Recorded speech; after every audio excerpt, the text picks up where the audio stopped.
Hello दोस्तों, स्वागत है आपका अपने चैनल एग्जामिनेशन पे। तो फिर से मैं हाजिर हूँ 1 फरवरी 2021 के इंपॉर्टेंट इवेंट्स के साथ। आप पूरा वीडियो ध्यान से देखिएगा क्योंकि लास्ट में आपको 2 क्वेश्चंस के जवाब देने हैं। आज का पहला क्वेश्चन है, recently EIU economic intelligence unit द्वारा Asia Pacific personalised health index release किया गया है। आपको बताना है Asia Pacific personalised health index में इंडिया की रैंक क्या है। तो इंडिया की रैंक है 10th। कौन सी है? 10वीं है इंडिया की रैंक। ये देख लीजिए, रिसेंटली एक नया हेल्थ इंडेक्स रिलीज किया गया है लोगों के पर्सनलाइज्ड हेल्थ केयर को मापने के लिए। टोटल 11 एशिया पैसिफिक कंट्रीज का एनालिसिस किया गया है जिसमें इंडिया की रैंक है 10th। ये जो 11 देश हैं एशिया पैसिफिक रीजन के, उनमें से टॉप किसने किया है? सिंगापुर ने टॉप किया है, सेकंड है ताइवान। टोटल 27 डिफरेंट इंडिकेटर्स पर और 4 कैटेगरीज में एनालिसिस करने के बाद इकोनॉमिक इंटेलिजेंस यूनिट द्वारा Asia Pacific personalised health index को प्रिपेयर किया गया है जिसमें कि इंडिया की रैंक क्या है? 10th। आप यहाँ देखिएगा, जो हमारा इकोनॉमिक इंटेलिजेंस यूनिट है इसका लंदन में हेडक्वार्टर है। 1946 में स्थापना हुई थी। सिर्फ Asia Pacific personalised health index ही रिलीज नहीं करता है, एक और है डेमोक्रेसी इंडेक्स, ये भी इकोनॉमिक इंटेलिजेंस यूनिट ही रिलीज करता है। आप यहाँ देखिएगा। नेक्स्ट क्वेश्चन देखते हैं, इंडिया की फर्स्ट टेलीकॉम ऑपरेटर कंपनी कौन सी बन गई है जिसने 5G सर्विसेज को सक्सेसफुली डिमॉन्स्ट्रेट कर दिया है? तो एयरटेल इंडिया की फर्स्ट टेलीकॉम ऑपरेटर कंपनी बन गई है जिसने 5G सर्विसेज को सक्सेसफुली डिमॉन्स्ट्रेट कर दिया है। ये देखिए, भारतीय एयरटेल पहली टेलीकॉम ऑपरेटर कंपनी बन गई है इंडिया में जिसने 5G सर्विसेज को सक्सेसफुली ऑपरेट कर दिया है। हैदराबाद में कॉमर्शियल नेटवर्क प्रोवाइड किया है इन्होंने 5G सर्विसेज के द्वारा। आप देखिएगा, खास बात क्या है, सेम स्पेक्ट्रम ब्लॉक में इन्होंने 4G एंड 5G नेटवर्क्स को ऑपरेट कर दिया है। यानी आपके एक ही मोबाइल में 5G एंड 4G दोनों नेटवर्क आएंगे। अगर यानी कि आपका मोबाइल 5G है तो उसमें 4G का भी नेटवर्क कैच करेगा। आप देखिएगा, तो एयरटेल इंडिया की पहली मोबाइल ऑपरेटर कंपनी बन गई है जिसने 5G सर्विसेज को सक्सेसफुली इंस्टॉल कर दिया है या फिर डेमोन्स्ट्रेट कर दिया है। एयरटेल की बात करें तो 1995 में स्थापना हुई थी इसकी। फाउंडर कौन थे? सुनील भारती मित्तल। CEO कौन है वर्तमान में? गोपाल वित्तल। नेक्स्ट क्वेश्चन है, रिसेंटली UN वुमेन द्वारा international conference on gender equality ICGE second, इसका सेकंड एडिशन किस इंडियन स्टेट में ऑर्गेनाइज किया गया है या फिर किया जाएगा? तो UN वुमेन द्वारा international conference on gender equality, इसका सेकंड एडिशन केरल में ऑर्गेनाइज किया जाएगा। कहाँ पर? केरल में। ये देख लीजिए, कुछ समय पहले आपको याद होगा केरला गवर्नमेंट द्वारा कोझिकोड केरल में एक जेंडर पार्क स्टैब्लिश किया गया था। उसमें 3 टावर बन रहे हैं 300 करोड़ की लागत से। उसी जेंडर पार्क के द्वारा साथ ही साथ UN वुमेन द्वारा international conference on gender equality, इसका सेकंड एडिशन ऑर्गेनाइज किया जा रहा है केरल के कालीकट कैंपस ऑफ जेंडर पार्क में। ये जो जेंडर इक्वालिटी पर इंटरनेशनल कॉन्फ्रेंस हो रही है, इसका थीम क्या है? Gender in sustainable entrepreneurship and social business, the mediating role of empowerment. तो आप देखिएगा, जो second international conference on gender equality है इसको केरल में ऑर्गेनाइज किया जा रहा है कालीकट में। केरल की बात करें तो CM कौन है? पिनराई विजयन। गवर्नर कौन है? आरिफ मोहम्मद खान। क्योंकि यूनाइटेड नेशन वुमेन ICGE को ऑर्गेनाइज कर रहा है तो यूनाइटेड नेशन वुमेन की बात कर लेते हैं। 2011 में इसकी स्थापना हुई थी। हेडक्वार्टर है न्यूयॉर्क में और हेड आप पढ़ लीजिएगा, अजीब सा नाम है इनका। नेक्स्ट क्वेश्चन है, कोयम्बटूर के Shri Shakti institute of engineering and technology में Shri Shakti set ground station का इनॉग्रेशन किसने किया है या फिर कौन करेगा? तो Shri Shakti set ground station का इनॉग्रेशन किया जाएगा के सिवान द्वारा। इसरो के जो हेड हैं चेयरपर्सन के सिवान, ये कोयम्बटूर में जो Shri Shakti institute of engineering and technology है वहाँ पर Shri Shakti set ground station का इनॉग्रेशन करेंगे।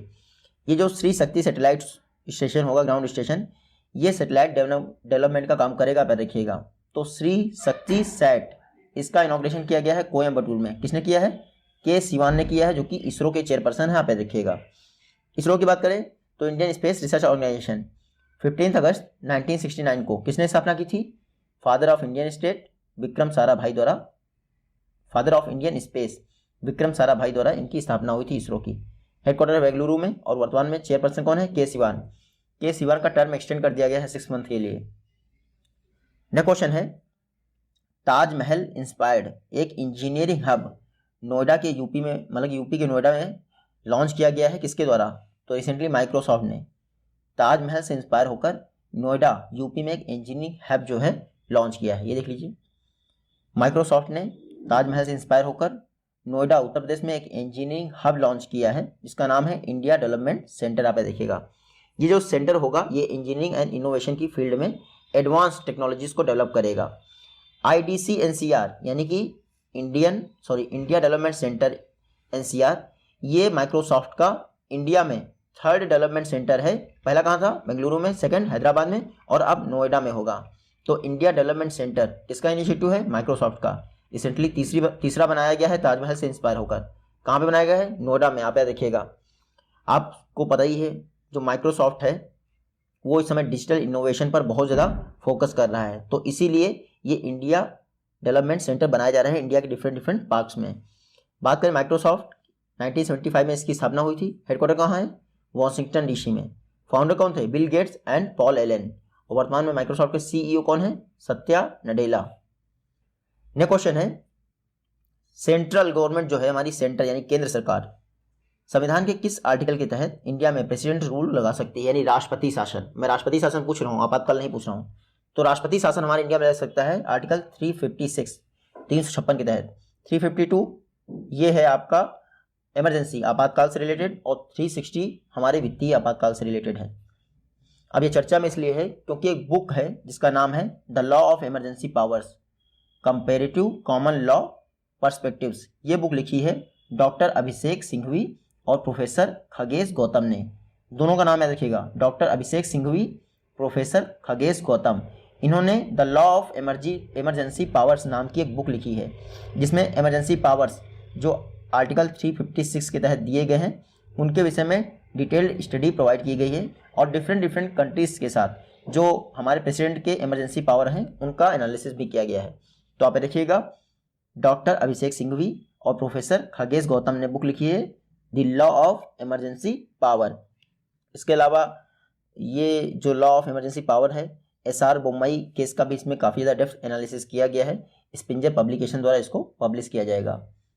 नेक्स्ट क्वेश्चन है, रिसेंटली इंडिया और UK द्वारा joint working group on counter terrorism, इसका कौन सा एडिशन वर्चुअली कंडक्ट किया गया है? तो रिसेंटली इंडिया एंड UK द्वारा joint working group on counter terrorism का 14th एडिशन, कौन सा? 14वां एडिशन रिसेंटली ऑर्गेनाइज किया गया है। ये देख लीजिए, 14th edition of joint working group on counter terrorism India and UK के बीच में वर्चुअली ऑर्गेनाइज किया गया है। जो ये इंडिया एंड UK का ज्वाइंट वर्किंग ग्रुप है काउंटर टेररिज्म के लिए, ये पर्पस क्या है इसका? साउथ एशिया रीजन में क्रॉस बॉर्डर टेररिज्म और ग्लोबल टेररिज्म दोनों को कंट्रोल करने के लिए क्या नीतियां बनाई जाएं, क्या पॉलिसी फॉर्मेशन होना चाहिए, उसके विषय में डिस्कस किया जाता है। तो रिसेंटली इंडिया UK के जो ज्वाइंट वर्किंग ग्रुप है ऑन काउंटर टेररिज्म, इसकी 14th मीटिंग हुई है। आप देखिएगा वर्चुअल तरीके से। मैं आपको बता दूं, ये जो joint working group on terrorism है इंडिया UK का, इसकी स्थापना कब हुई थी? 2002 में हुई थी। दोनों देशों की फॉरेन मिनिस्ट्री इसमें पार्टिसिपेट करती हैं और टेररिज्म होता है उसको साउथ एशिया रीजन में कंट्रोल करने के लिए डिस्कस करती हैं। UK की बात करें तो उस समय पहले ही जो हिस्टोरिक मॉन्यूमेंट्स हैं उनको कंट्रोल करने के लिए, उनको कंजर्व करने के लिए, उनके कंजर्वेशन के लिए एक नया बिल एक्ट पास किया गया था अपने देश की मूर्तियों और जो धरोहरें होती हैं उनको बचाने के लिए। क्योंकि आपको याद होगा एक मूवमेंट चला था, कहाँ से? US से। जॉर्ज फ्लॉयड की हत्या के बाद एक मूवमेंट चला था ब्लैक लाइव्स मैटर्स।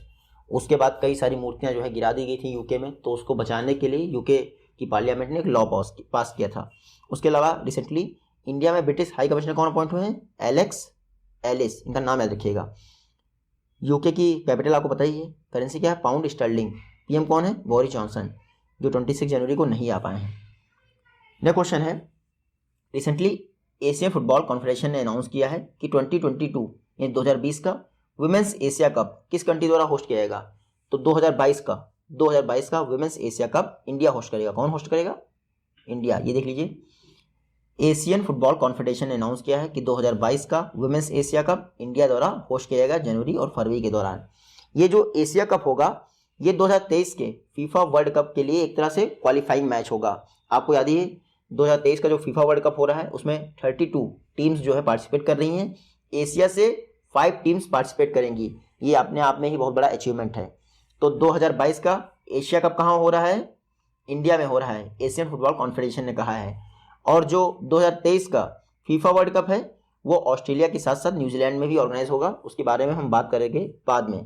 तो 2023 का फीफा वुमेन वर्ल्ड कप, इसके लिए क्वालिफाइंग मैच होंगे किसमें, एशिया, जो वुमेन एशिया कप है उसमें। और वुमेन एशिया कप 2022 में कौन ऑर्गेनाइज करेगा, इंडिया ऑर्गेनाइज करेगा, आप याद रखिएगा। इसमें 12 टीमें जो है पार्टिसिपेट करेंगी और पहली बार इसमें क्वार्टर फाइनल भी होगा। क्योंकि एशियन फुटबॉल कॉन्फेडरेशन ने अनाउंसमेंट किया है, तो एशियन फुटबॉल कॉन्फेडरेशन के विषय में बात कर लेते हैं। 1954 में स्थापना हुई थी, कोलालमपुर मलेशिया में इसका हेडक्वार्टर है। और प्रेसिडेंट कौन है एएफसी के, सलमान बिन इब्राहिम अल खलीफा, मत याद रखिएगा नाम इनका। स्टेट हेल्थ सेक्टर में डिजिटल टेक्नोलॉजीज को डेवलप करने के लिए रिसेंटली किस स्टेट गवर्नमेंट द्वारा एक एमओयू साइन किया गया है, आई डेयर के साथ। तो पंजाब गवर्नमेंट ने आई डेयर के साथ एक एमओयू साइन किया है हेल्थ सेक्टर में डिजिटाइजेशन के लिए। ये देख लीजिए, रिसेंटली पंजाब गवर्नमेंट ने एक मेमोरेंडम ऑफ अंडरस्टैंडिंग साइन किया है आई डेयर के साथ, international digital health and artificial intelligence research collaborative के साथ। पर्पस क्या है, डिजिटल टेक्नोलॉजीज का डेवलप करने के लिए स्टेट के हेल्थ केयर सेक्टर में, या फिर ये कह सकते हैं राज्य के हेल्थ केयर सेक्टर को डिजिटाइज करने के लिए पंजाब और आई डेयर के बीच में एक एमओयू हुआ है। ये आई डेयर क्या है, देखिए इसको कन्विंस किया गया था फाउंडेशन बोटनर द्वारा, कब, सितंबर 2019 में। ये इस समय जेनेवा स्विट्जरलैंड में जो graduate institute of international and development studies है वहाँ से कार्य कर रहा है। ये international digital health and artificial intelligence research collaborative जो है, ये हेल्थ सेक्टर में डिजिटाइजेशन को प्रमोट करता है। तो आईडेयर और पंजाब गवर्नमेंट के बीच में एमओयू हुआ है स्टेट के हेल्थ सेक्टर को डिजिटल टेक्नोलॉजीज प्रोवाइड करने के लिए। पंजाब को आपको पता ही होगा, कैप्टन अमरिंदर सिंह यहाँ के कौन है, चीफ मिनिस्टर। गवर्नर कौन है, वीपी सिंह बदनौर। पंजाब की जो कैपिटल है चंडीगढ़, वहाँ पे सुखना करके एक लेक है, सुखना झील, आप नाम जरूर याद रखिएगा। उसके अलावा इंटरनेशनल फोक लोर फेस्टिवल चंडीगढ़ में ही ऑर्गेनाइज किया था। इंटरनेशनल फोक डांस फेस्टिवल कहाँ, लद्दाख में, ये बताया था मैंने आपको।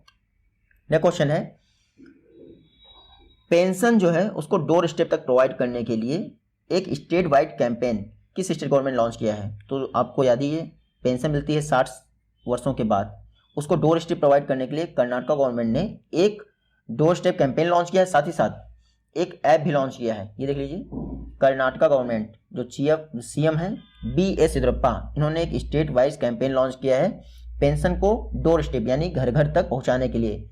साथ ही साथ एक नवोदय ऐप भी लॉन्च किया है। मैं आपको बता दूं, जो आपकी ओल्ड एज पेंशन हैं कर्नाटक में, वो ऑन डोर प्रोवाइड की जाएंगी डायरेक्ट बेनिफिट ट्रांसफर के द्वारा।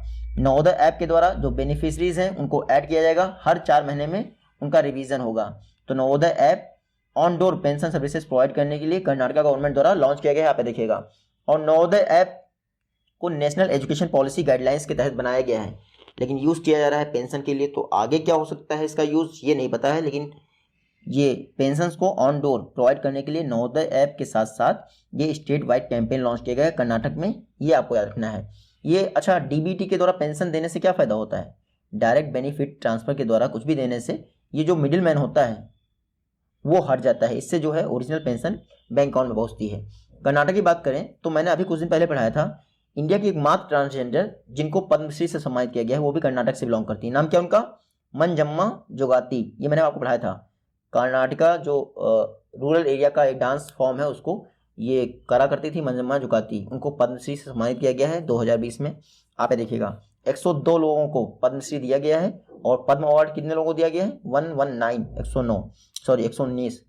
सीएम कौन है कर्नाटक के, BS येदियुरप्पा। गवर्नर कौन है, बज्जू भाई वाला। यह क्वेश्चन देखते हैं, फेमस पर्सनालिटीज रिसेंटली इनका निधन हो गया, क्लोरिस लीचमैन और सैबल गुप्ता। ये देख लीजिए, ये हैं क्लोरिस लीचमैन, ऑस्कर विनिंग एक्ट्रेस हैं क्लोरिस लीचमैन, इनका निधन हो गया, अमेरिका से बिलोंग करती थी क्लोरिस लीचमैन। दूसरे कौन है, जाने माने इकोनॉमिस्ट सैबल गुप्ता जी, इनका भी निधन हो गया। एशिया डेवलपमेंट रिसर्च इंस्टीट्यूट में काम किया था सैबल गुप्ता जी, बिहार से बिलोंग करते थे, ये हैं सैबल गुप्ता, इनका भी निधन हो गया। इकोनॉमिस्ट थे, आप इतना याद रखिएगा।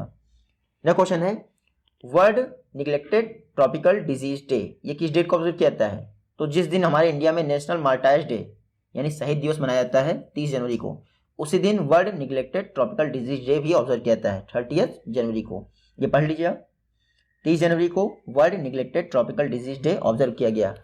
और इसके उपलक्ष्य में सबसे ज़्यादा इंपॉर्टेंट ये है कि इंडिया ने किस इंडियन बिल्डिंग को लाइट अप किया, तो कुतुब मीनार को लाइट अप किया है इंडियन गवर्नमेंट ने वर्ल्ड निग्लेक्टेड ट्रॉपिकल डिजीज के अवसर पर। यानी कि जो कुतुब मीनार था काफ़ी अच्छी लाइटिंग की व्यवस्था की गई है। ऑल ओवर वर्ल्ड में ऐसी ही डिफरेंट कंट्रीज़ के द्वारा एक पर्टिकुलर बिल्डिंग की लाइटिंग की गई थी, इंडिया में उसमें शामिल था और इंडिया ने कुतुब मीनार को लाइटिंग किया ताकि निग्लेक्टेड ट्रॉपिकल डिजीज़ जो मूवमेंट है उसको सपोर्ट किया जा सके। आप इतना देखिएगा, यूनेस्को का ये इनिशिएटिव है और कुतुब मीनार भी आपकी यूनेस्को की ही साइट है, मतलब कि वर्ल्ड हेरिटेज साइट है यूनेस्को की। आप इतना देखिएगा। तो 30 जनवरी को क्या इसके अलावा ऑर्गेनाइज किया गया, तो मैंने आपको बताया national Maltese day. Neglected tropical diseases क्या होती हैं, जो भूमध्य एरिया में पड़ती हैं, उनकी दवाई तो लोग बनाते नहीं हैं क्योंकि अमीर कंट्रीज से लोग मर नहीं रहे उससे, तो गरीब देश मर रहे हैं, इसलिए उन बीमारी का नाम रखा गया निग्लेक्टेड ट्रॉपिकल डिजीज़। इंडिया में भी लगभग 11 तरह की निग्लेक्टेड ट्रॉपिकल डिजीज़ पाई जाती हैं। अब कोरोना से अगर सिर्फ गरीब आदमी मर रहे होते हैं ना, जैसे इबोला से मर रहे थे, तो इसकी वैक्सीन इतनी जल्दी नहीं बनती क्योंकि इबोला की नहीं बनी, आप समझो, और डेंगू की भी नहीं बनी है। क्यों नहीं बनी है? क्योंकि यूरोप या फिर यूएस कंट्री के लोग उनसे नहीं मरते हैं, इसलिए। नेक्स्ट क्वेश्चन है, in fact T-81 Indian naval fast attack craft, in fact T-81 जो कि एक सुपर डोरा मार्क 2 क्लास का एक वेसल है, इसको डीकमीशन कर दिया गया रिसेंटली। आपको बताना है इनफैक्ट T-81 को बनाया किसने था, तो गोवा शिपयार्ड लिमिटेड ने इसको बनाया था। ये देख लीजिए, in fact T-81 Indian naval fast attack craft, इसको जो है रिसेंटली डीकमीशन कर दिया गया। ये मार्क 2 सुपर डोरा मार्क 2 क्लास का एक वेसल था, रिसेंटली नेवल डॉकयार्ड मुंबई में इसको डीकमीशन कर दिया गया। ये बाकी इंपॉर्टेंट नहीं है कि 25 मीटर लंबा था या फिर 60 टन डिस्प्लेसमेंट कैपेसिटी थी, लेकिन ये आपको इंपॉर्टेंट है कि इजराइल की रामता कंपनी की हेल्प से इनफैक्ट T-81 को बनाया गया था 1991 में। गोवा शिपयार्ड ने इसको बनाया था और कमीशन किया गया था 1991 बोल गया मैं, 1999 में, आप याद रखिएगा। तो गोवा शिपयार्ड ने बनाया था और कमीशन किया गया था वहीं पर। अब रिटायर कहाँ हुआ है या फिर डीकमीशन कहाँ हुआ है, मुंबई में हुआ है। इजराइल की वजह से इनफैक्ट T-81 को बनाया गया था क्योंकि इंडियन नेवी का था, तो इंडियन नेवी से बात कर लेते हैं। 1950 को इंडियन नेवी का गठन किया गया। हालांकि इंडिया में नेवी ही सबसे पुरानी है, 1812 में इंडिया की नेवी बन गई थी, लेकिन बाद में ये ब्रिटिश नेवी थी, रॉयल ब्रिटिश नेवी थी, तो आपको पता ही होगा। 1950 को फिर से इंडियन नेवी की स्थापना की गई। कमांडर इन चीफ कौन है इंडियन नेवी के? Ramnath Kovind. 24th navy chief कौन है? एडमिरल करमवीर सिंह। आप इतना याद रखिएगा। नेक्स्ट क्वेश्चन है, रिसेंटली किस इंडियन बैंक द्वारा EMI कलेक्शन सर्विसेज प्रोवाइड करने के लिए CSE governance service India limited के साथ हाथ मिलाया है या हाथ मिलाए गए हैं? तो CSE governance services India limited, इसके साथ HDFC बैंक ने हाथ मिलाया है EMI कलेक्शन सर्विसेज लॉन्च करने के लिए। यानी अभी EMI कलेक्ट करने के लिए जैसे ओवर बाउंस हो गया, कुछ भी हो गया, तो लोग घर तक जाते हैं, HDFC के पर्सन होते हैं। अब जो CSC कॉमन सर्विस सेंटर का ई गवर्नेंस प्लेटफॉर्म है, यहाँ पर जाकर भी आप अपनी EMI जमा कर सकते हैं, आपको बैंक जाने की जरूरत नहीं है। ये उन लोगों के लिए है जो ऑनलाइन तरीके से जमा नहीं करते हैं। तो HDFC बैंक ने EMI कलेक्शन सर्विसेज जो CSC HDFC banks business correspondence हैं, उनके लिए लॉन्च किया गया है। अब घर घर जाकर EMI कलेक्ट करने की जरूरत नहीं है। जिनकी EMI है वो CSC सेंटर पर आ सकते हैं और HDFC बैंक की EMI जमा कर सकते हैं। तो HDFC बैंक और CSC के बीच में हाथ मिला लिया गया है। अच्छा, CSC e governance service India limited क्या है? Ministry of electronics and information technology का स्पेशल पर्पस व्हीकल है। यहाँ पे देखिएगा, कॉमन सर्विस सेंटर। तो अब EMI कलेक्शन सर्विस जो है, पहली बात तो रूरल एरियाज़ में भी अब लोगों को बैंक तक नहीं आना पड़ेगा, CSC सेंटर पर जाएंगे और हर गाँव में लगभग एक CSC सेंटर होता ही है, वहाँ पर जाके अपनी EMI जमा कर देंगे। इससे एक फिनेंशियल इंक्लूजन टाइप का बनेगा और लोगों तक फिनेंशियल सर्विसेज भी पहुँचेंगी रूरल एरियाज़ में भी। HDFC की बात करें तो housing development finance corporation, full form है इसका, 1994 में स्थापना हुई थी। मुंबई में HDFC का हेडक्वार्टर है। CEO कौन है? शशिधर जगदीशन। HDFC में चीफ रिस्क ऑफिसर कौन बने हैं? सौम्य चक्रवर्ती। नेक्स्ट क्वेश्चन है, जाने माने ओलंपियन स्प्रिंटर नाम है एंड्रे डी ग्रासे। इन्होंने 6 to 10 ईयर्स के चिल्ड्रंस के लिए एक पिक्चर बुक लिखी है। आपको बताना है एंड्रे डी ग्रासे किस कंट्री से बिलोंग करते हैं? तो ये बिलोंग करते हैं कनाडा से। ये देख लीजिए, ये है एंड्रे डी ग्रासे। इन्होंने 6 से लेकर 10 वर्ष तक के बच्चों के लिए एक पिक्चर बुक लिखी है जिसका नाम है रेस विद मी, मेरे साथ रेस करो। ये एक मोटिवेशनल बुक है जो कि जुलाई 2021 में लॉन्च हो जाएगी। यहाँ पे देखिएगा, रेस विद मी बुक को लिखा है एंड्रे डी ग्रासे, जो कि कनाडा के ओलंपियन स्प्रिंटर हैं। स्प्रिंटिंग रेस क्या होती है? दौड़ते हुए कूदना होता ना, वही तो होती है ना स्प्रिंटर वाली। तो आप देखिएगा एंड्रे डी ग्रासे, इन्होंने रेस विद मी बुक लिखी है, पब्लिश किया जाएगा इसको स्कोलेस्टिका कनाडा द्वारा। कनाडा इस समय बहुत चर्चा में, क्यों? क्योंकि हमारे जो एजुकेशन मिनिस्टर थे उनको हिंदी लिटरेचर गिल्ड अवार्ड दिया गया था कनाडा द्वारा। कनाडा की बात करें तो ये है मैप में कनाडा। कैपिटल क्या है इसकी? ओटावा। करेंसी क्या है? Canadian dollar. प्राइम मिनिस्टर कौन है कनाडा के? जस्टिन ट्रूडेओ। जब भी कनाडा का नाम आए तो याद रखिएगा वर्ल्ड की लॉन्गेस्ट कोस्ट लाइन किसकी है? कनाडा की है। इंडिया में किसकी है? गुजरात की है। और वर्ल्ड में हाईएस्ट सबसे ऊंचा हाई टाइड कहाँ आता है? कनाडा में आता है, बे ऑफ फंडी की खाड़ी। नेक्स्ट क्वेश्चन है, रिसेंटली टाटा ट्रस्ट द्वारा इंडिया जस्टिस रिपोर्ट 2020 को रिलीज कर दिया गया है। आपको बताना है इंडिया जस्टिस रिपोर्ट को किसने टॉप किया है? तो जिसने पिछली बार टॉप किया था उसने इस बार भी टॉप किया है, महाराष्ट्र। 2019-20 दोनों में महाराष्ट्र ने ही टॉप किया है इंडिया जस्टिस रिपोर्ट 2020 को। ये देख लीजिए, टाटा ट्रस्ट ने जस्टिस डिलीवरी पर इंडिया जस्टिस रिपोर्ट 2020 रिलीज की है, जिसमें महाराष्ट्र ने टॉप कर दिया, आप देखिएगा। उसके अलावा तमिलनाडु सेकंड है और तेलंगाना थर्ड है। मेजर जो स्टेट थे 18 मेजर स्टेट की लिस्ट जारी की गई, जिसमें महाराष्ट्र ने टॉप किया। बॉटम पे आप देख लीजिए कर्नाटका में जस्टिस डिलीवरी सबसे बेकार है। उसके अलावा जो 7 स्मॉल स्टेट्स की कैटेगरी थी 1 करोड़ से कम पॉपुलेशन वाले, उसमें टॉप किसने किया है? त्रिपुरा ने टॉप किया है। तो मेजर स्टेट में महाराष्ट्र ने और स्मॉलर स्टेट में त्रिपुरा ने, दोनों का नाम याद रखिएगा। ये जो इंडिया जस्टिस रिपोर्ट है इसको एनुअली रिलीज किया जाता है। फर्स्ट टाइम कब रिलीज हुई थी? नवंबर 2019 में, तब भी महाराष्ट्र ने टॉप किया था, आप देखिएगा। नेक्स्ट क्वेश्चन है, ऑल ओवर साइंटिफिक पब्लिकेशंस के मामले में इंडिया की रैंक क्या है? तो वर्ल्ड में सबसे ज़्यादा साइंटिफिक पब्लिकेशन होते हैं चीन में, सेकंड है यूएस और थर्ड है इंडिया। आप देखिएगा साइंटिफिक पब्लिकेशंस के मामले में इंडिया थर्ड है। अब ये चर्चा में इसलिए है क्योंकि जो department of science and technology है उसका कहना है कि इंडिया में पिछले 10 वर्षों में साइंटिफिक पब्लिकेशंस के मामले में एक्सपोनेंशियल इंक्रीज देखा गया है, यानी काफ़ी ज़्यादा इंक्रीज देखा गया है।